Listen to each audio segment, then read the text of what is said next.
I don't know, this is what makes all this so fascinating, and what makes this entire space so interesting is it's taking deep philosophical questions about the nature of identity, like the ship of Theseus ones, the stuff that we've had in the philosophy discussion for the past 4,000 years or however long it's been, and now it's people actually being like, okay, but we actually need an answer because the things we're working on are touching on these topics in a way that I don't think that we've had quite as much of previously in human history.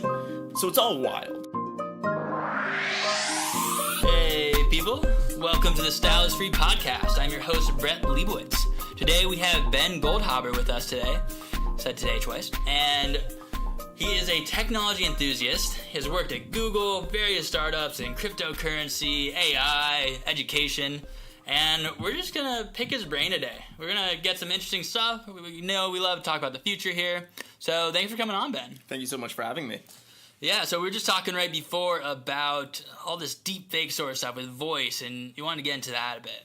Oh, well, it seemed like the thing to talk about because I saw you editing the voice tracks that we had when we were doing some testing on the voice quality, and we were just riffing that it's going to be super easy in the future for you to give me a really politically incorrect opinion through editing software. And I was like, that's terrifying. How are we going to deal with that? It sounded like we had the social institutions now for dealing with controversies in any type of reasonable or sane way. Like, it just is Twitter mob-esque. So that's just going to be 10 times as bad when anybody can fake evidence about another person. Yeah, in multiple situations, whether it's court of law or what this person said on, like the celebrity said or what you said, your whole identity could be totally changed. Right. And, yeah, just completely decimated. And how do we know what's real and what's not real? That's going to be a huge... So right now we kind of just accept things as real, and once that kind of happens, we don't really know. Yeah. Oh, we're gonna get deep now because I'm just gonna be like, what even is truth? Wow, that's way too deep for the starting 2 minutes of a podcast. We'll put it at the end. Okay, can we move this around? I'm not going to, but yeah, we could. But I just meant like, yeah, right now, like, how do you know that you see something is true? Maybe one method is you can independently verify it through some type of experiment or test, but that's prohibitive for almost any type of evidence. Like, you can't actually go back and see if what a reporter said or said they saw actually did happen. So instead, we place our trust in institutions that have high believability, that we trust have good track records, and if enough of those institutions all agree about a thing, we trust that it is true. But in an era of remarkably low trust in institutions, I think deservedly so, and a general decline in gatekeepers, like groups that can't say this person's true, this person's wrong, what is going to happen and how are we going to cope with the decrease in price for faking evidence around things? I think that's going to be a hard challenge. Yeah, it's something interesting you were saying about trusting people's memory. Like, it's been shown in the court of law in many different places that you can't really trust eyewitness testimonies right now. Totally. So what we do kind of trust right now is recordings, video recordings, audio recordings. So this takes away the one thing that kind of locks in truth. You wanted to get deeper on it, truth, like, everything is kind of sensory, and we just, like, we see what we can see out of the world, but... Yeah. I think it makes sense to think of it as a spectrum. Something like new technology decreases the cost or increases the availability of X or Y. And something like deepfakes and, I don't know, the increasing ability for people to synthesize audio and video is decreasing the cost of faking things. And, like, you know, these fakes are not perfect by any means, but it's just much easier to do near photorealistic type of things. So it's like, all right, if we see this trend continue where it gets cheaper and cheaper to make higher and higher quality fakes, what is going to happen to society as a result? I don't know. It's going to be fascinating. I have some guesses. I'm curious about yours. Yeah. No, I think it's really interesting because right now, even without fakes being prevalent or predominant, there's a whole stuff with fake news and what can we actually trust as being real, and then you can always put spin on stuff that is real and make it sound bad. Right. And so how people now just take information and they look at it only from their myopic point of view to kind of back up what they already think. When you have that stuff with maybe even stuff that is real, and like which we're saying truth is hard to define even, when you get stuff that, oh, you think like this, here's something that exactly shows this person saying what you think they think, even though it's totally untrue. And how do you prove that? Like, society kind of breaks down when you have no actual form of evidence. Yeah. Well, that's kind of the beautiful part of all this, is it's just giving people what they want. Like, the fake news trend, whatever that actually means, whatever thing it's pointing at, is something wherein now you can point to quote-unquote news that backs up whatever you want it to be. And that's great. That's capitalism, man. We did it. You can just get the thing that you want cheaply and availably. And it just that perspective. Yeah, I'm an optimist. This is just giving people what they want, and people don't want truth. People want things that are going to back up their tribe, their group. So, maybe there's actually nothing wrong with any of this. Like, it's just giving people what they actually want. Yeah, the problem is if people use it in order to incite riots, right? To get people mad about stuff, so mad so that Right. it's so into what they want to believe that they start causing violence, right? And Sure. harming others will be a worry. And I'm being a little tongue-in-cheek. I think the destruction of shared reality will probably be bad. Yeah, I like that, shared reality. So being on the optimist side, I think it's going to be great for movie production, Hollywood, to be able to take... I've always thought it'd be cool, Morgan Freeman's voice, and have it be he has an awesome voice. There's people out there who have great voices. Just to have him say whatever, to have him say anything, or you can have anyone. Yeah. Like think of sci-fi stuff, having your family members always like, oh, here's a new video of your family member that passed away, and like making movies. Hollywood production, you no longer need, like, you can have Burt Reynolds in his prime forever, right? You can have all these things just out there for you. Do you watch BoJack Horseman? I do watch BoJack Horseman. There's a theme there where they like record 3D model his face, and they end up like, oh yeah, we didn't use you at all. Sorry for spoiler alerts. There's other great stuff in that show that isn't spoiled. But yeah, like, they totally made the whole film with his 3D rendering of his face, which is that's where I see the future of this going in a positive light. I think this is so this raises two cool things. Like, one, I don't know, what came to mind for me when you were saying that was, we should try to ground this somehow in compute analysis. Like, I don't know how long it currently takes to make a good deep fake or something like that. My guess is it's still pretty prohibitive to do it at the amateur level in a way that you can do it quickly, but that trend is obviously going down. Like, I don't know, you might know more. My guess was 3 days or something like that. So I think it depends what you're doing. So it is something I want to get more into. I know there was I didn't hear about this, I think, till after. I think Reddit got rid of deepfakes, so I haven't seen a lot. But something I have seen is they have George Bush on the TV screen with the news going around and in real time. Like, while you move your mouth and say he moved his mouth exactly how you're moving yours. So, maybe it'll take some time, depending on what you're trying to do. But for certain things, you can do it live. I think that might be different than deepfake. And also, okay, we got to put a point or a bookmark up here to come back to this, because I think there's a super interesting question of, we only heard about this after, or at least we should definitely say we only heard about this after Reddit banned that subreddit and there's all the news about it. But the questions around that are really interesting. But from a concept mapping and trying to define terms, I've been thinking of deepfakes as deep learning powered manipulation of video, where you have video A and image of person B and then combine the two using deep learning techniques. Well, I think the one you're pointing at might be different. I don't know how they do that in that case, but I don't think it's deep learning, because I think you're right, it's real time. I guess you don't have to run a deep learning machine algorithm on it, which does take a lot of time to do, but I can think about computer vision works. You have point feature vectors, you have the mouth move, you can have their mouth move. Yeah, that's it. And maybe they've had, I don't know, all the different ways your skin wrinkles when you move your mouth, but it's probably only so much movement you can do, and if you see that happen once on the person, or maybe we look at Snapchat filters, making someone's mouth wrinkle and move is kind of not that difficult compared to looking like Abraham Lincoln or being an underwater sea creature. Right, exactly. Yeah, and you're definitely all in the same camp of making it cheaper and easier for people to fake video and audio. Yeah. Which, right, with movies we've been doing. It's all unreal. So it only becomes a problem once you're looking at inciting wars, inciting people to do bad things. But it doesn't even change anything. Like we were talking about before, people just want to believe what they want to believe anyways. There's people who believe the Earth's flat. Right. And there's tons of evidence around that, and there's no real way to convince them that the Earth's not flat. There's some point where small changes, like these quantitative changes, making things cheaper and easier, ends up causing a qualitative change in state. Whether or not this is an example of that, I don't know. I think my money is yes. There's going to be a lot of scandals around this, but I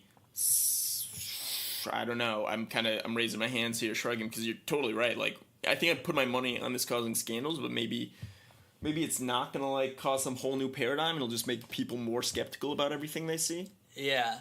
I guess it's right now you can use video evidence in a court of law to prove someone stole something or someone was at the scene of the crime, and that kind of goes out the window, or gives the opportunity for kangaroo court, right? Someone wants to put you in jail or blame you for something. It's like, oh, we have the video evidence. Little tangent. Now I'm thinking, right now we use video as evidence, and everyone's using 2D video, right? Screens. I'm wondering how tricky it will be when we have 3D video, let's say, where you have a whole scene in VR or something where you can see the whole scene around you, right? And that's ported from an actual, still a bunch of cameras or something like that. If that's more difficult to fake than a 2D video, because you're importing depth and stuff into a whole another layer of things on there besides just the two-dimensional. And so, but it's still using the same probably deep learning algorithms and stuff, but maybe that'll be harder. So maybe if we transition to more computationally intensive formats, that it'll be harder to fake, because that's the first time I've thought of that, actually, that maybe we use video now, but maybe we won't use video in the future, or at least 2D video as much. Yeah. I mean, there's definitely a number of defensive techniques, like watermarking video to show when it happened, and like have more hardware cryptography in order to make sure that there's some type of embedding that's harder to fake. I suspect that we're going to see more ML-powered tools for detecting fakes, like have some kind of large database of like authentic video and try to compare against a maybe authentic, maybe not authentic, which is pretty interesting, because that's actually the technique that people use to create fake ones, a generative adversarial network. GANs. So, my money is on the attacker in this case, but it'll be an arms race for a while. Can you explain I always see GANs. What does it stand for again? I think the term stands for generative adversarial network. I'm definitely not an expert in this field, but the basic structure is you have two networks. One network is trying to create an image that will fool this adversary, the network that is checking whether or not it is true or is false. And that can be like pre-trained, that can be human-trained, a network that is kind of doing the discerning task. And they're both training and competing with one another to get better at detecting which one is fake, which one is bad. So both networks are getting better over time. And the outcome of this is the part I'm a little fuzzy on, but it favors the network that's generating, that's getting better and better at creating fake video, fake audio, or just like a photorealistic picture of a cat. So it's a way of training these networks against each other. So you don't need, maybe you might not need as much sample data in order to get a very authentic looking picture. Yeah, and this is something I only know a little bit about as well, but some of my understanding is you're trying to train a network to identify something, hot dog or not hot dog. So you're trying to identify a hot dog, or not so you hot have this dog. fake thing putting not hot dog on there. Yep. And you get some sort of features that you wouldn't, like color. Yep. Like, so you're trying to recreate an image from black and white to color. This fake network can be like generating random colors and stuff, and the real network will be like, no, that's not real, and then that helps colorize pictures in a more realistic way than like if your bottle is always brown, it's not going to be a blue or something like that, even though the shading might. Totally, and that's an important part of this. Is it's really the feedback loop, right? It's the feedback from the verifying network to the generative network saying this is not a hot dog because it is wrong on this attribute, and then the network that's trying to create the image takes that, modifies it in certain ways, modifies the image it's creating, submits it again, and so it's in some ways how like a human would learn, which is try to do the task, give it to somebody who knows how to do the task. They give you feedback, and over time you move up from a C to an A. Yeah, I like the realistic analogy. It's nice. What are your thoughts on artificial intelligence taking over the world? Ooh, big question. I like this. No small talk. Is it going to take over the world? That's a big question. I guess, like, probably won't take over the world. It could, like, destroy the world in a paperclip maximizing-esque scenario. I don't know. That's a really big question. I mean, I think I put myself in the camp of people who are very worried about artificial general intelligence. I think it's really hard to control the actions of smart people already. Like, we're very good at being able to take rule sets and figure out ways around those rules in order to get our true goal. I think that might just be a feature of, like, intelligent systems. You know, I'm doing air quotes right now, whatever that means. And yeah, so that could be really hard to make sure that AI is aligned with the things we actually want to do. So that's how I would kind of describe it. I'm very concerned about AI alignment issues. Nice. Yeah. And I think we're probably not putting enough money and resources into it as a society. And I don't know. Do you have a timeline in mind? What are your thoughts on this? Where does Brett put his money on, like, when artificial general intelligence would happen? So it's like, what's the definition of that exactly? Yeah, Number I don't one, know. right? Like, what artificial? So what I'll define it in my mind is artificial intelligence, true artificial intelligence, not just deep learning and all this cool stuff we're doing now, is a computer, some sort of mechanics that can create its own algorithms. So it can create kind of artificial intelligence. So basically, it can use these tools and stuff, maybe, or maybe other tools in the future that we figure out or get better at or get more computational power, but it can solve anything. Right. Right. It can use it because right now it's very applied. Like, we want to identify things or we want to optimize things, and we use these networks to do this. So we want a network that can create other networks. That, in my mind, if you can do anything with networks, that's true artificial intelligence. So I don't know the timeline. I don't have a good timeline on it, but yeah, I've been listening to a lot of Joe Rogan podcasts recently. We were talking about, and he loves bringing this up, like, when will artificial intelligence take over? It's fascinating. Just side note here, this was a topic that was not in the mainstream even definitely a decade ago, maybe not even 5 years ago, and then at some point this meme just really burst into the general conversation. Yeah. I think probably with Elon Musk setting worries out about it. Yeah. It's very interesting. I like his public persona and getting involved, especially the stuff in Thailand recently. This is just a wild look at how small things can end up making these huge ramifications. Like, Nick Bostrom wrote his book, Superintelligence, like, maybe the first layman's book about superintelligence, like, aimed for a semi-general audience. There was, like, the Asilomar conference that brought together various researchers and people who were concerned about. Actually, it might not have been Asilomar. It was something in Puerto Rico. There was some conference that brought together a lot of these people. And, like, I don't know. From that, this is kind of blanking on the actual timeline, but Elon Musk heard about it. Then he talked about it at an EA Global. Well, no, he talked about it in a lot of other ones, but I remember him at an EA Global event. And then it's just like, Yeah. Video would be good for this because you could see my hand motions expanding. Eventually, we're going to get video cameras and a guy in the back who's looking stuff up so we can watch stuff. And what conference was that? What? Is that how they do it? They have, like, a guy. Yeah, so Joe Rogan has a dude, Jamie, who's like, Jamie, look this up. Just checking it out. I was there with Jamie doing stuff. And yeah, listen to Dan Carlin. He's like, a guy named Ben, if there is a Ben. Like, he's really funny. Oh, I like that. I like that podcast. Yeah, it's great. So I forget who he was talking to. I've been listening to a lot recently. But he was talking to a astrologist kind of guy into space and things. And it got me really thinking a lot about it because bringing up some of the stuff what I'm about to say, where does it matter if artificial intelligence takes over? Ooh, hot take. Like, let's talk about it. Yeah, so if you look at evolution, right, that humans theoretically aren't going to be around forever. We're in a very, like, early time period where humans exist, and this short amount of time we're going to evolve into something else. I've always thought in the past, like, ooh, I wonder what we're going to evolve into. What type of new senses don't we have right now? Right. Could we possibly have?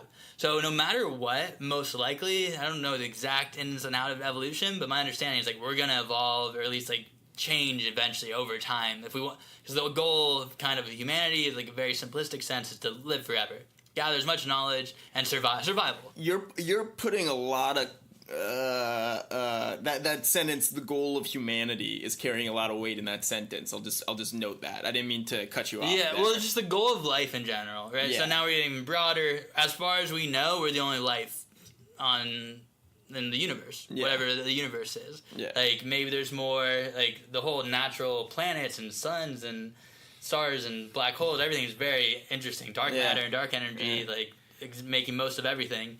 But as far as we know, I've done some stuff with biology and fishing life cycles, and like when life hits zero, it's over. You can get really low and maybe come back, and so like the goal in general of life in my mind is to keep on going. Go as long as possible, gather as much information, live. Because if you stop, then you can't do it, and you can't do life anymore. So that's kind of the whole point, more or less.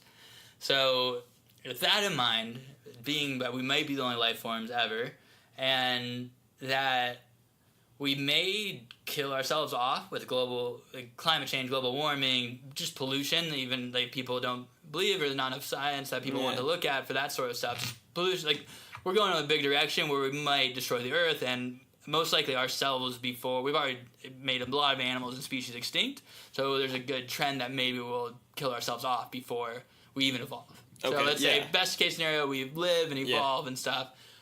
Lower case scenario, we kill ourselves, but other things like the dinosaurs went away, but we came out of it, right? Something else comes out of it that keeps life going. Tardigrades, hopefully. I think that's one of my ideas, just send tardigrades everywhere, like spread throughout the universe to see what they evolve into and just keep life going. I've seen those images, they're cute. Yeah, they're like little spiral, bears. Little water bears, they're spiral mouths. If you haven't heard of tardigrades, they live extreme temperatures, like they'll live through anything. I think they're going to outlive everything.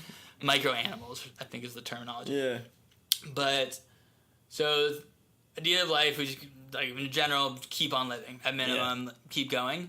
So what we're doing with machines is kind of rapidly. You could look at it as a form of rapidly evolving. Yeah. So if we create artificial intelligence, say we create this thing that doesn't have the limitations of biology, it could technically live forever. And what I think a lot about is like hybrid humans, is what I'm calling it, where you kind of mix technology with your life. So right now it's phones, and then you go further on, it's like more like cyborg stuff where you can have bionic eyes and kind of using technology with the human to live forever.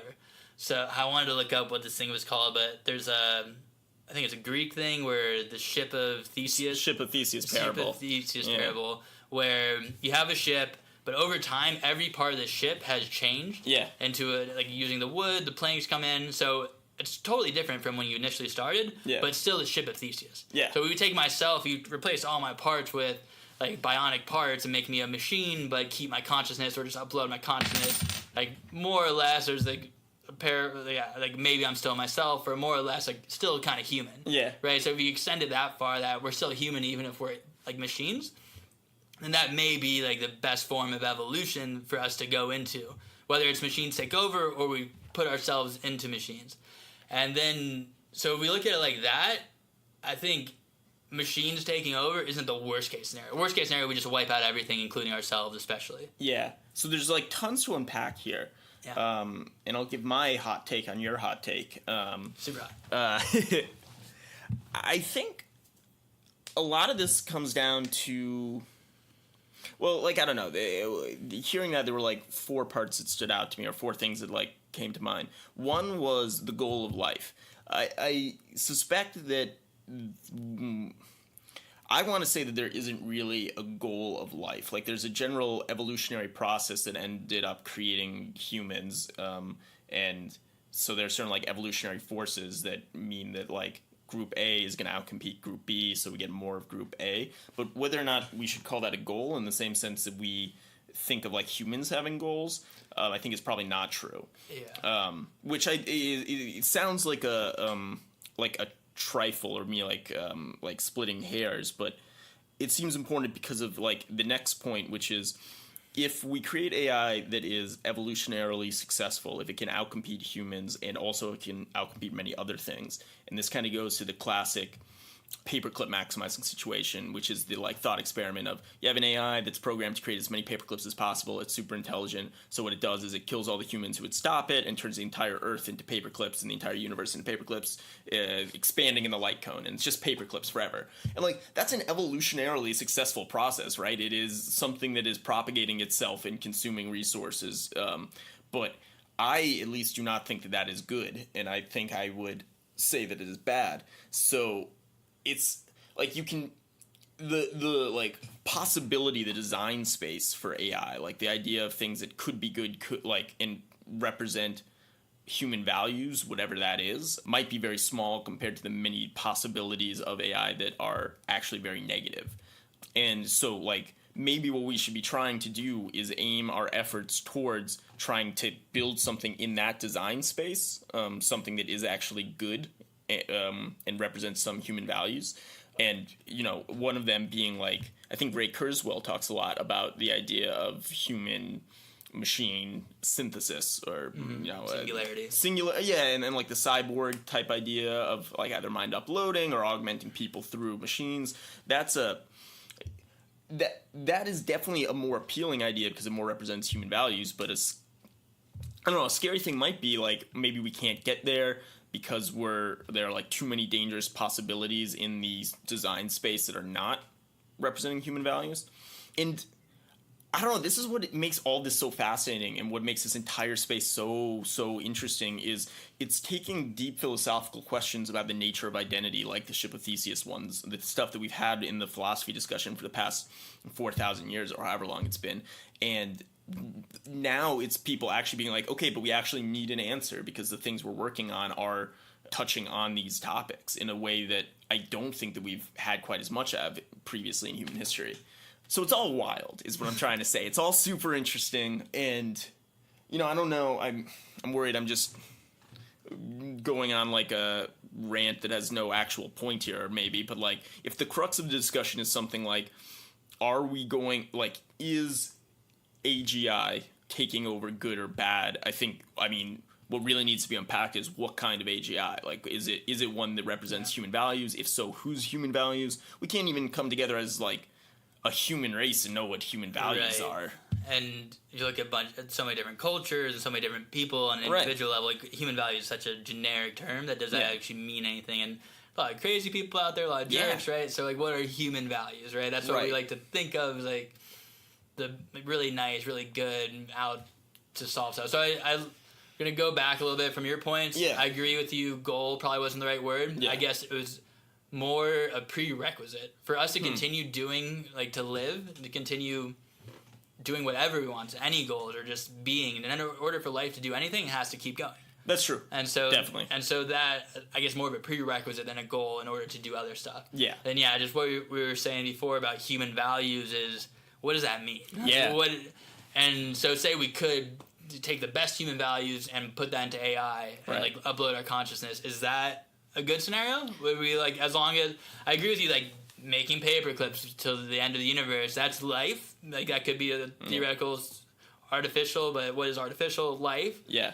And that's not the best case. Clearly things that I don't want to see happen, but like what do I want? Like what would good quote unquote human values look like? Well, that's like I don't know, to me it's an awe-inspiring question, and I mean that in the old sense of the word awe-inspiring, which is like terrifying and beautiful. Sorry, now I definitely sound full of myself, but that's like a really deep question, because the values we have now are ones that people 100 years ago would find absolutely repugnant. People 1,000 years ago would find incomprehensible. Like, nobody. What type of values? What do you mean? I mean, like, the ways that we spend our days, the things that we think are important. Like, I don't know, so much of like a millennial life in a city is about chasing arbitrary status artifacts that people like in 12th century France would not be able to even comprehend. Right, but I don't think we're that different. I don't know if you've seen stuff about graffiti in Pompeii. Yeah. So Mount Vesuvius blew up 2,000 years ago, and hilarious graffiti got preserved there. It's like, I am blah blah blah. I sleep with all master and sleep with all these women, or this person that dick jokes. Right in there. It's like 2,000 years ago, people were making dick jokes on graffiti. Look, that's inspiring that we're so similar to people. It's like you play someone and like a baby in a different time period, have them grow up in the culture. Like, is it that different? Would we be that different? It's the culture, right? And so maybe this is a crux of our disagreement. I suspect that. What's that famous quote? The past is a foreign country. There's just vast and truly, truly different ways of viewing the world and what's important that we need to appreciate. Because if we're talking about, in some sense, building a really powerful machine that's going to try to do a certain task, and it's going to try to do that task based upon the, like, what the goals that a person wants. Those goals are, I think, I mean, this is like a deeply controversial statement in like, I assume, a philosophical sense, but like, you can't separate them from the culture you're in. You can't, there's no, maybe this isn't controversial, maybe this is obvious, but there's no vantage point from outside history that we can say this is the good, this is the bad. Right. Yeah, we can't define human goals. Right. Or human values, yeah. And if we're talking about, like, what should, like, a powerful machine do, and it's trying to act to fulfill certain things that people want, like, I don't know how we get to what's the right thing to do. And this sounds in some ways, again, I feel like splitting hairs, except when we think about AGI, we're thinking about something that is, like, vastly, vastly more competent or capable than any machine we've made before. And I would not want a Spartan from, the ancient Greece to be the one determining what the good is, because they have vastly different definitions of that. Is the good becoming more and more, like, having less and less caring for my enemy so I can slaughter as many of them as possible, because the good thing is to be heroic in battle? Yeah. That was a belief system that, I'm not a historian, but I think I feel like was a culture. You know what I'm referencing. That's it. But I don't know. That's what we're gonna have to grapple with, and that's why technology and these questions around ethics and are so alive today. Yeah. So, I guess in my mind, after talking about this, the fear isn't of creating this incredibly intelligent being. Yeah. And silicon intelligence, but we're saying human values. If the human value or goal is to create paper clips, that's a dumb value, right? So that's like the stupidest thing. That's not a smart machine. That's a machine that's very capable and has a lot of access to do stuff. But if its goal is to create paper clips, at least in my mind, that's idiotic, right? That's not an intelligent life form. Let's separate competency from goals. Like, intelligence maybe is the ability to, like, effectively, I don't know, effectively get your goal, like, effectively acquire, like, make a strategy for acquiring your goal, and that is what intelligence is. Like, I don't know, think about your goals. Like, what are your goals, Brett? Are they smart? My goals. Are they good? Yeah. And from whence do you say that? From what position? And I guess, like, my goal, I've been thinking more about what should, and maybe this is what we should be doing. What are the goals of an artificial intelligence? Yeah. What do we want in an AGI? Like, what do we want it to do? That's a super deep question. Goals? And something I've been thinking is just learn everything, right? Because I've been thinking a lot about space and stuff. Yeah. One of the things from the podcast, which might have been the Neil deGrasse Tyson one on Joe Rogan, it might have been someone else. So one of the astrologists. But it doesn't make sense to, like, find life. Like, you use waves or something, find something hundreds of thousands of light years away, and then go to it. Because it's not going to be there, most likely, by the time you get there. What makes sense is to, like, go send them a ship out there. And you wait. You go to different planets. You just wait for something. And once it comes up, you're there already. And so something like that, and just understanding the universe, understanding everything would be kind of like the ultimate goal. And then survival, I think survival, like, past the sun's gonna explode. Right? There's all these things that eventually, like, we'll either evolve, the sun will explode, and, like, you just think long enough term, like, what's the point, like, of everything? And but so telling an AI that the goal is to learn everything, like, imagine you tell some superpowered genie that isn't malevolent but doesn't have common sense, whatever common sense is, that you want to learn everything. And the genie thinks to itself, the fastest way to learn everything is to destroy the Earth so that it can have fuel and power in order to explore the entire solar system. Like, there are side effects to all of the things that you could do, and we need to define goals in terms of this entire substructure of things. Like, we need to preserve the Earth and learn knowledge. We need to make sure... constraints. You need an optimization equation that has the proper constraints and variables. Right. And what are those, though? Defining those. And that's not how human beings work. We have no reference point for this. It's not like I sit down and have this entire list before I do a thing that I'm going to go get milk, but I better make sure not to steal it from the store.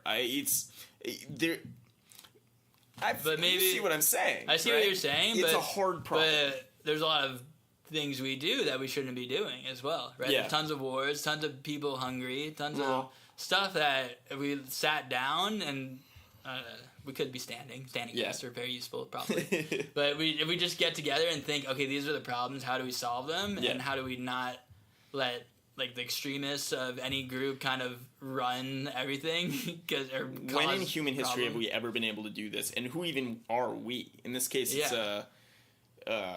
a bunch of countries and companies racing to build what will be a very economically viable type of technology. Yeah, so I think this goes back to the human values. Like, we don't know what we want. Yeah. And I think a lot of people are just... So we're probably fucked, right? Is that the main takeaway? Yeah. Yeah, I think so. But those are the different levels of fuck. There's like, we destroy everything, worst case scenario, all life. Yeah. There's like, we destroy human life, which is still pretty bad for us. Right? Yep. Still like the microscopic R section. And then... Yeah, and then like everything survives, and maybe we go become robots, and then what do they become, right? What do they evolve into? Maybe we find out what dark matter is. Hopefully more than paper clips. Yeah, hopefully not paper clips. Like, who even uses paper anymore? Like, Yudkowsky's example is definitely outdated. I don't think you need paper clips factories what do we anymore. need? Shoes? Clothes? Cars? Yeah, it'll destroy stuff paper, for shoes. Money? I don't know. Crypto. Oh yeah, Just for crypto. Keep making crypto for crypto kitties. Crypto kitties. Yeah, so I think that's what we nailed it down to. We need to figure out what human values are in order to optimize them.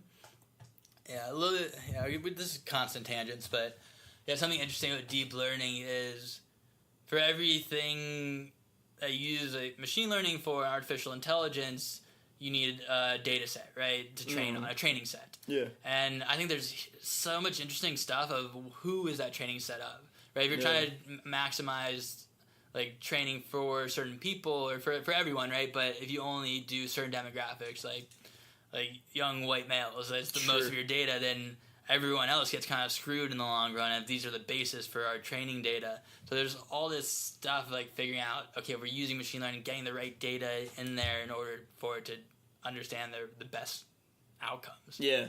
And, the converse has actually been true. Is it converse or inverse? I never remember what the difference between inverse and converse is. Converse are shoes. Oh, right. So it's not the shoes I'm talking about. Inverse is 1 over. Yeah. I think converse in this case. Let me stop being pretentious and Silicon Valley. You need like a scale on an inverse to totally like flip on the other side of the scale. Yeah. Converse, but Converse do have black and white shoes, so you inverted the colors of those checkers. Converse it is. Converses.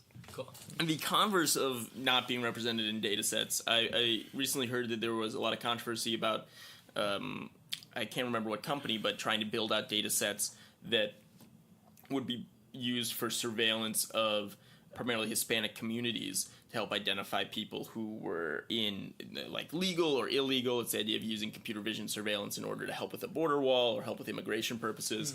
And if the idea is that certain groups should not be represented in those should you not build data sets that are primarily made up of like an ethnic group to make it easier to target them?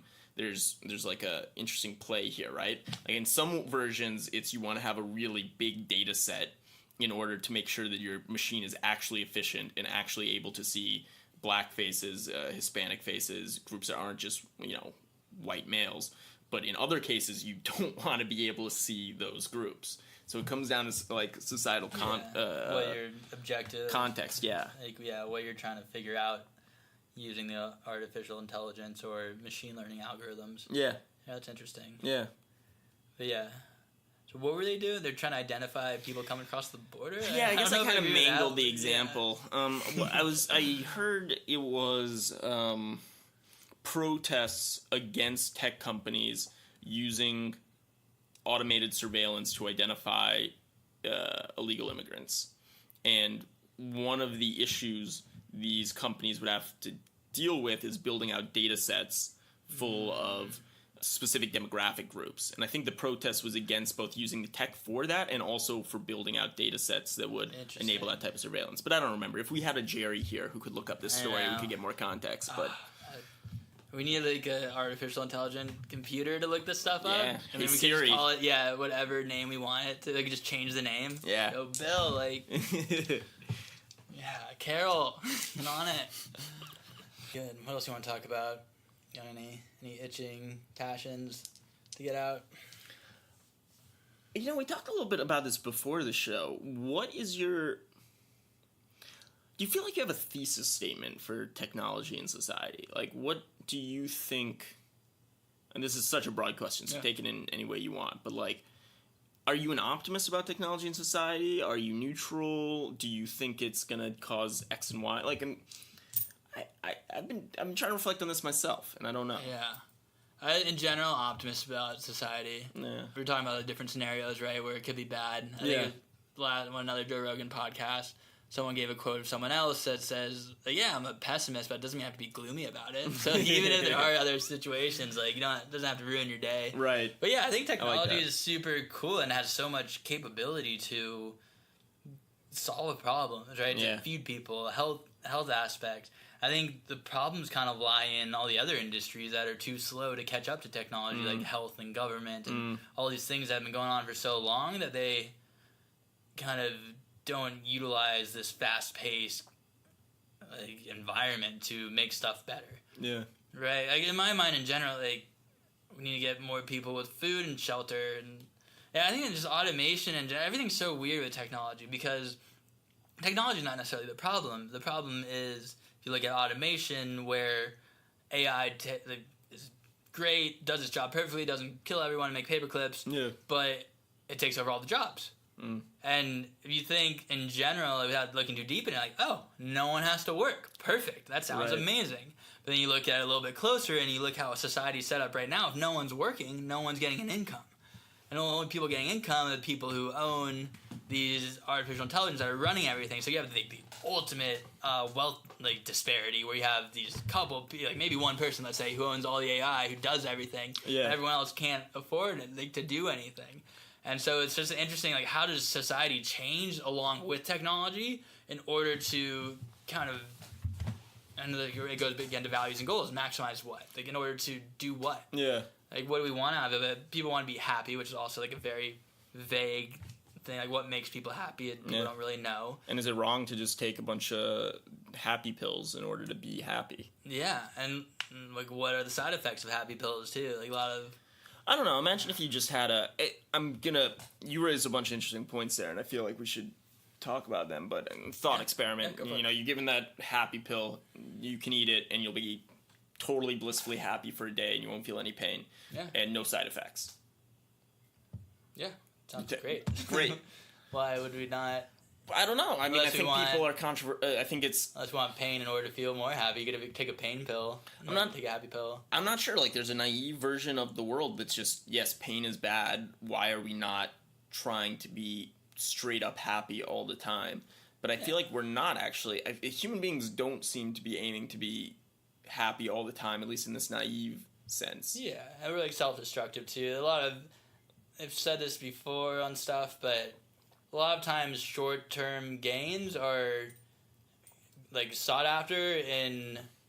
I need a better way to say this in one clear sentence, but basically instead of long-term sustainability or long-term happiness or long-term goals, we do stuff that's, like, right now. Like, look at something I've looked at a lot, like I said, is fishing industry, and we're going to run out of fish at some point, and it's going to be really bad, but we could structure in a way where people... like, fish in a certain way to let the populations grow. Like, so you don't get everything right now, but you let the population grow so there's more fish in the future that you can make more money on later. Yeah. And then people still have fish in the future, and we don't fucking run out of all the fish. And the huge problem is killing off biodiversity. There's so much trillions of dollars worth of unfound information and technology and medicine in biodiversity and stuff that we haven't discovered yet, that as we kill more and more things off, like, one, they're not there anymore, and two, we just lose all this capability of the future of Let's really run with this fish example. Yeah. Let's fucking run with it. Yeah. I think that you touched on something that I agree with, which is the happiness pill example is probably bad because human beings are optimizing both for short-term and long-term happiness, and meaning seems to be something that people are really optimizing for in order to look back on the past with happiness. And maybe the happy pill thing makes people happy in the short term, but prevents the type of feedback loops and internal mechanisms necessary in order to get to a longer term state. And so this is an example of where technology could go bad, in which case, like, giving somebody what they want, but maybe not, quote unquote, what they need is bad. Shrug, I don't know. And to the fish thing, I think this also talks a little bit about what you meant about other industries not responding to technology changes. Like, it's not clear to me that it has to do with so much of the actual tech that's developed. Let's think of it as like the cell phone or, I don't know, some new way of doing things, but rather whether or not an industry has the like design and or just like organization such that they can rapidly adapt to new shifts in their environment or have the incentive to. Like an ossified industry like the health industry, the healthcare industry, is largely ossified because there's no external pressures in order to cause them to change and adapt new things. This is my, hot take. I don't know if it's true, but I think it is. There's a lot of stuff with the ACA, Obamacare stuff was to adopt electronic health records. Yeah. But yeah, just health in general. Like, there's no incentives. There's no incentives. Could be a huge. Well, there were for the electronic health records. There's like a carrots and sticks sort of thing if you didn't adopt it by a certain point. But right. In general, yeah, just like you're a programmer from a system design standpoint, like having like you have a giant complicated system, and then there's like you throw a new thing into the mix. Who knows what's going to happen as a result? Yeah. It's all because it doesn't have like, I don't know, clear incentives and feedbacks and things like that. Yeah, but it should. I don't know, health is make people, but yeah, just in general, how we look at health, it's more of treating symptoms or treating like it happens now. Yeah, but then I think it's going more toward this, but in general, like medical stuff isn't preventative. Doesn't look at, and it's great, like surgeries and stuff to take care of things that are happening now. Like we're getting really good at. There's a lot of good stuff, but when you look more like diet, like there's such confusion on how people should eat. Yeah, and which rightfully so. There's so much interesting stuff going with the gut microbiomes and everything, and sugars and protein and fruits and vegetables. There's so many different things going on. It's a complicated system, but we don't really look at like how do we stay healthy and like what types of things, short term versus long term. What types of things can we do now in order to not have heart attacks as much, right? And there's not as much of a push in that medical sphere. So that's like one way where medicine's not looking such like they're more short-sighted, but they're advancing really cool ways and just adopting the whole stuff with HIPAA. And there's a lot of good arguments for why people have certain things in health and government that move slowly. Yeah. But there has to be a better way to do stuff. But there's not like a avenue for change, an avenue to help make it so you can adopt things, so you can. Like, I don't know. One of the biggest things is like marijuana, cannabis being Schedule 1. Yeah. It's like no medicinal value. It stops little kids from having seizures and a ton of other stuff and like CBD, something that's non-psychoactive. And we don't even touch on like psychoactive things and like. I mean, I was wondering where we were. Some of the conversation, like it sounds like we should just be getting high. Like, what are human values? It sounds like what a. Yeah, but I don't know. Yeah, there's just like this whole like I think that's just a prime example from a medical, government, prison, all these examples. Like, why are we doing it like this? Like, why? And then you look closer, it's like everyone has their little short-term things where the DEA wants to keep making their money. Pharmaceuticals don't want to give up. Like, people can just grow this. Like, like what about all our pills and stuff, which have terrible side effects, even though they're like curing something right then and there. In situations like this, it's always useful to pop up a level in the stack and kind of look at it from a higher meta point of view. Why are people acting in these type of ways? It's the system they're in and the incentives. I want to say it was like a Discordian tract, which was a fake before the internet type, I think like joke religion. I don't fully know the history of it, but there was like a quote from one of the books where the protagonist is talking to this like god of discord, and I don't know, this human character is like talking like there's all these wars, there's all these plagues, all this economic injustice, and the goddess says back, well, why do you want that stuff? And the human character says, nobody wants it. And she replies, they clearly want it because it's happening. And it just kind of gets to the fact that it's not like there's all these bad actors or people are stupid or slow or any type of way. It's the system that they're in that is causing like the incentive clash that results in just, no design, no actual purpose. It's not like people in the healthcare industry want to be slow. It's just you can't get to a place where you can make that change. But they want to keep competing in the system. I'm thinking more like DEA, so they want to keep their job, and they're just doing. And most people, I would say, like, aren't evil, or they're doing stuff not to be crazy or evil. For the most part, maybe there's a couple of people, or like a small percentage that are, but most people like want to raise kids, or even if they don't want kids, like whatever, they want to like live happy lives or live good lives. They don't want to like cause pain to other people, but they believe in stuff. They think that like this is the only way to do it, and then people don't want to understand what the other people think, and there's like huge like misunderstanding almost like on so many levels of stuff. Yeah, Eve should not have eaten the apple to lead us into this fallen world. Yeah, we just run around naked. Like, would have been better. Would have been better. Yeah, been nice. I don't know. But do you believe in Adam and Eve as just a good parable? Yeah, it's a great story. How are you not gonna always? I love peppering in biblical allusions. Yeah, I read like half of the Old Testament. Like, it got very boring. They talk about tabernacles and cubits like way too much. I think Leviticus was a lot about really specific rules for things. That's like the third one.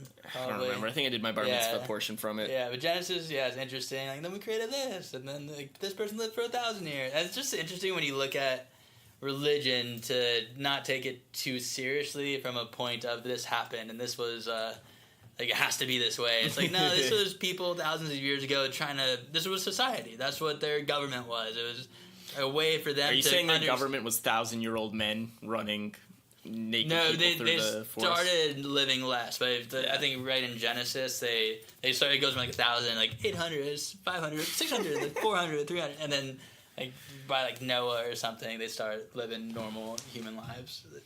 But yeah, it's kind of just stories in order at the time to explain something, to have some sort of like, this is how things were and this is how we should treat each other, and justice, right? The idea of justice, like you kill my cattle or sheep or whatever, I get 3 of yours. Right? So clearly we're just all over the map in this conversation, dear listener, but I'm with you on this because I love that book by Yuval Harari, Sapiens, which goes into the nature of stories and how they stories and myth and how they serve as like almost operating systems for groups in order to like get people to cooperate and work towards common ends. So I'm with you, man.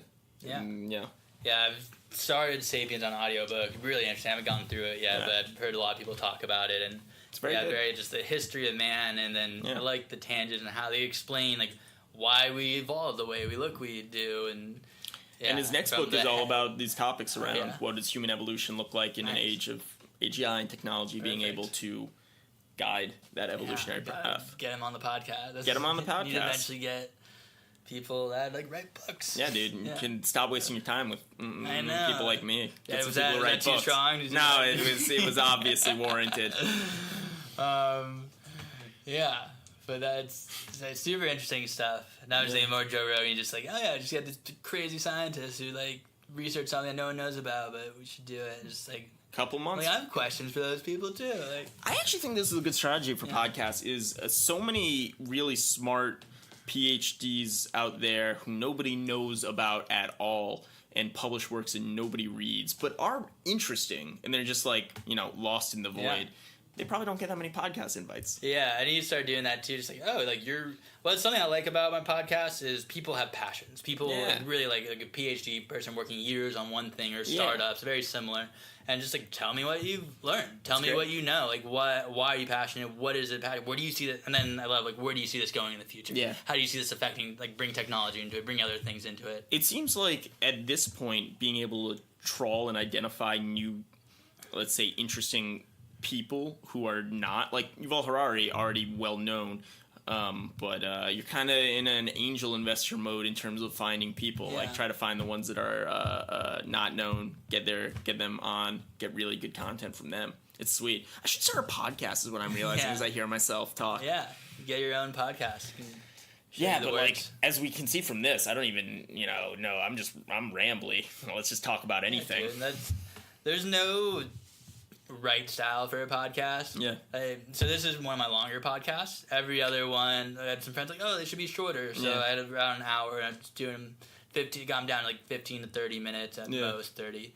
And yeah, I'm like, I listen to Joe Rogan, listen for 3 hours. People have different preferences of what they want to listen to. So kind of try everything, try a bunch of different stuff. Some people like this one. Like Joe Rogan, I go through and he has a lot of comedians and MMA people. I skip those. They're probably still good, but I'm just like, oh, like this crazy scientist, this guys. Yeah.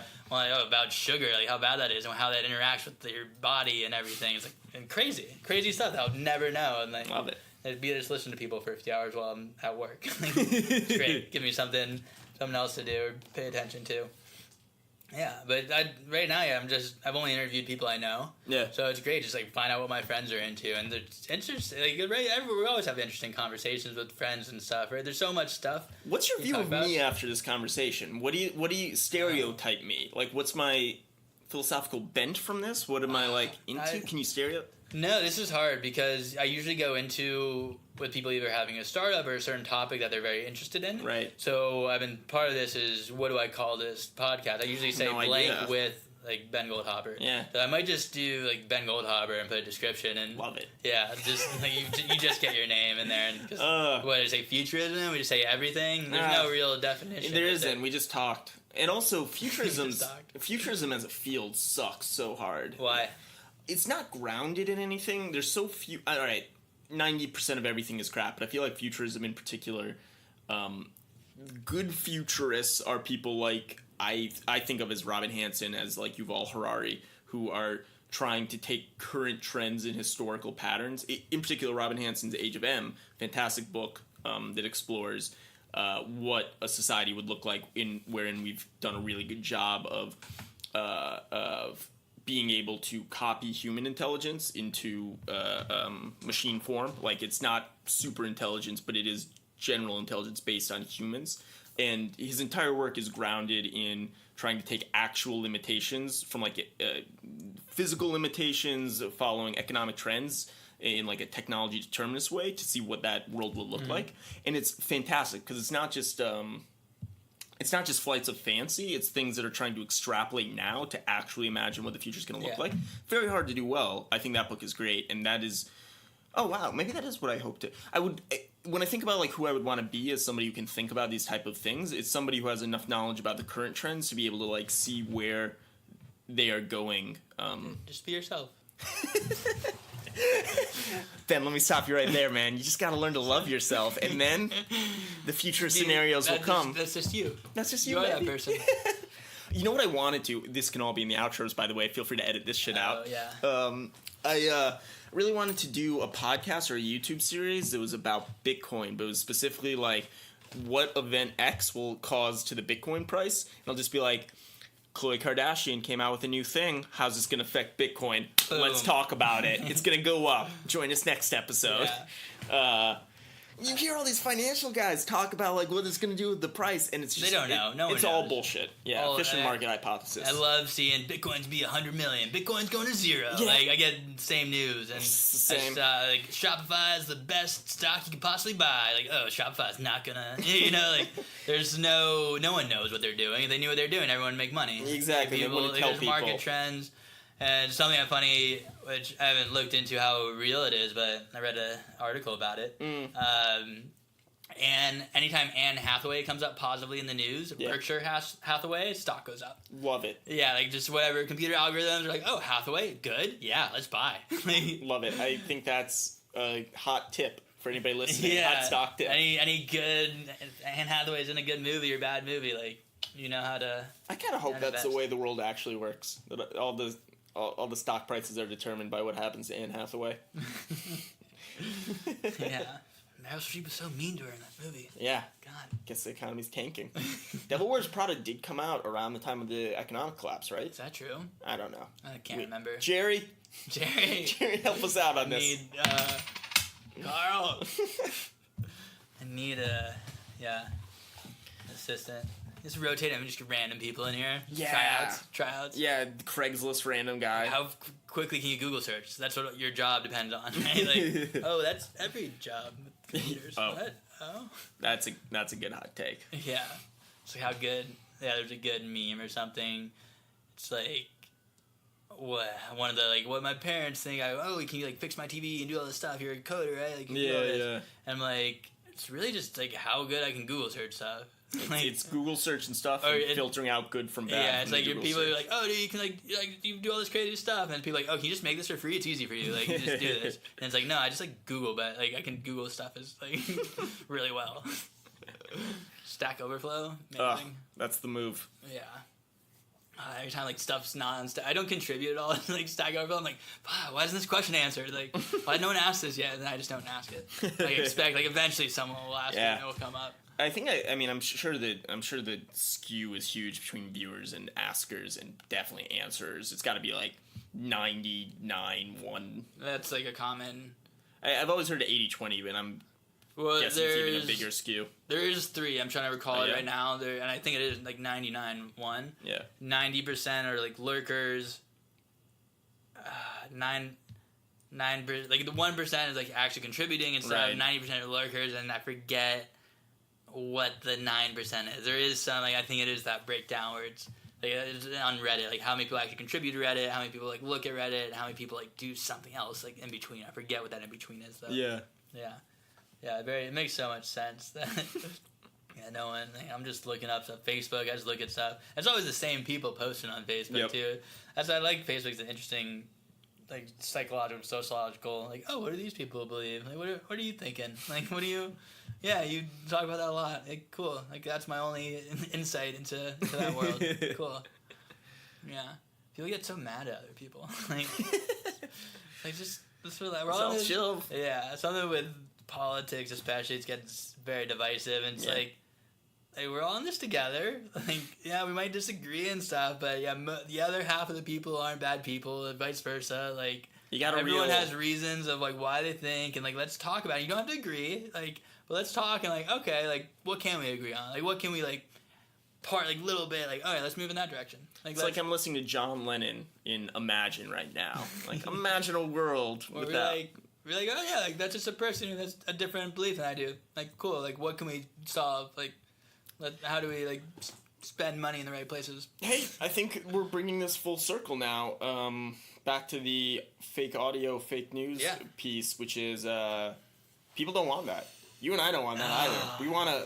Everybody wants to fight for their tribe. Short by controversial. Everybody wants. I'm wants independent. Independent tribe. This podcast would get so many viewers if we start picking fights with other podcasts. Start calling out the Vox guys. Yeah. People want like rap a fight. Battle, like what do they call it? Rap skirmishes. Exactly. Beefs in the rap community. That was what that was. I started listening to Sam Harris a little bit, and his first thing was, I guess he had a whole thing with Ezra Klein, and then like my very first impression of Sam Harris is like him, like that was a mistake, like Ezra Klein. I'm like, I don't want to hear this. Like, I want to like tell me things. Like, give me the fight. Nah, I was like, I don't want that. I want like interesting stuff. Like, I don't care that you're beefing with people, like that you have different views. I'm telling you, the move is, and this is what generates all the clickbait. Find a controversial topic, pick one side, and then become the champion of that side. And switch sides.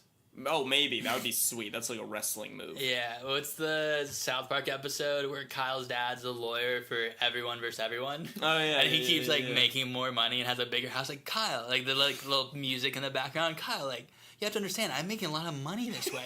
I'm helping everyone. Like, I'm supporting these people and these people. Hey, and I'm rich. As long as you're dealing to both sides, what does it matter? Like, goes back and forth on the sides of the courtroom. That's what's so cool about some of this clickbait that's auto-generated, is it's the same people generating the left news version and the right news version. So you can just have the same... I mean, I don't think it's auto-generated yet, but we're clearly close to that. But they have sites that are run by the same company that are doing the left-wing and right-wing version of the same article. Yeah. It's amazing. That's capitalism, baby. I started a project for school. It's like create your own fake news. And with the idea of when someone shares it, it's basically, you get the metadata, so it looks like a real article. Yeah. You click on it, and all you get is like a picture that you upload. Like, you have like 3 fields: a picture, a description, and a title. Yeah. And like the description is like a 1-sentence ... And then you like read more. It's like, you got faked. Like, make your own. And then you like just update your thing there with the idea of like, maybe I shouldn't trust everything I click on. And like with like enough steps that people don't even realize they're spreading fake stuff. That like, oh, you just shared headlines. Like, you know what I bet would happen is that people would share it on Facebook and nobody would read the article and people would start arguing in the comments about it. Yeah, because that seems to happen. Yeah, a lot. But it's enough steps where like it's there. Someone's like, what is it? Like this is fake. Like it was, and people will be like, oh yeah, like I meant to, gotcha. Like gotcha. Everything like a scoring system, and yeah, I've like shared it everywhere. Like you have shared Facebook, WhatsApp, like anywhere you want to share it to move it. Yeah, they weren't a huge fan of that thing. I still got a decent grade on it, but it was just like, because it's like, oh, how do we solve fake news, and how do we? We don't solve it. Yeah, we like, give the people what they want. Yeah, but we have a trail back to them. Like this person spreads fake news. You suck. You read like I read headlines. Like most of my news is just reading headlines, and like I take everything with a grain of salt, just because. But it's like, oh yeah, I read the headline somewhere. Like it wasn't interesting enough for me to like click on and dig into, but I know like. Someone's writing about that and may or may not be real. Yeah. Good old fake news. Yeah. Great easy phrase. Well, so you got anything else you want to dig into? What, I don't know, what feels most interesting about me at this moment? Maybe that's what we should wrap up on, or like, what's the thing that you most want to know from the things that I said, or I don't know, man. What should we? What's your future like? What do you? Oh shit! You wanted to be a certain, but we got into it kind of. I like this question. Yeah. What do I want the future to be like, or what do I want? What's my best self? What's your best self that you see? Oh yeah, no, this is freaking me out. This is freaking me out. I don't know. Technology into the answer. Yeah. Oh man, so this is actually just like a really hard question. I don't know is the answer. So I guess what I should be optimizing for in the moment is something like optionality or the ability to be flexible depending upon the situation that I'm in. But also people who do that are cowards because they don't actually like, in the Peter Thielian type frame, they don't have a definite optimistic version of the future. They have an indefinite optimistic version. And I do aspire to be the type of like definite optimism. Basically, I guess I want to be like Peter Thiel. He's what, Peter Thielian? That's a great. Oh yeah, is that adjective for him? Yeah, I want to be doing complicated revenge schemes on various groups. I don't follow him enough. I don't know. Legend in the game. Yeah, just total legend in the game. No, maybe a more serious version is something like and now maybe that was my serious version. I don't know. Yeah. Let's leave it at that. All right. Well, thanks for coming on, Ben. Thank you so much, Brett. We will get this live soon. Thank you for listening to the Style is Free podcast. It means the world to me that you are here. Let's keep the conversation going at the Style is Free Facebook page, or tweet me at StyleIsFreeCast, or even find me on LinkedIn. Until next time, friend, this is the Style is Free podcast, and I'm your host, Brett Leibowitz.